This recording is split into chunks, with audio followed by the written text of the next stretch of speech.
Okay, this is the cloud humidifier. Not really impressed with it.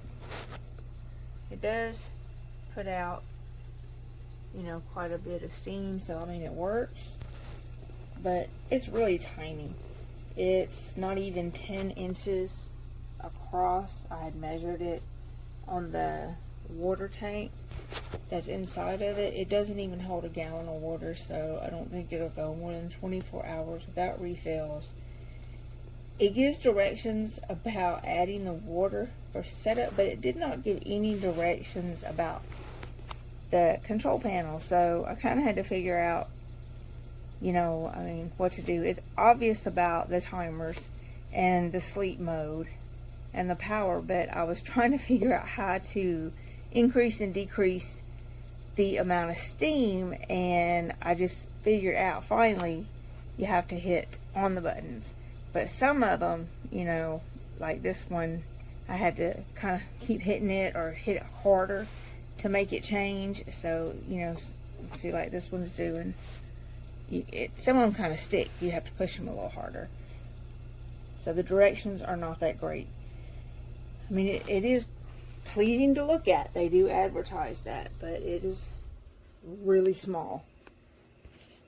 So, I mean, it'll fit in a small space if that's what you want, but you will be changing it out pretty much every day if you run it all the time. So, there you go.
This is my brand new Vitruvi humidifier in action. It took me less than 5 minutes to get this out of the box and get it running. I filled it with filtered water. They recommend distilled. Touched the little power button on the side, which is touch sensitive. And this unit will be so easy to clean and maintain. Super quiet, very elegant. And I am looking forward to using it this winter when the air in our house gets dry. Give it a try if you are in need of a humidifier. This one is the best.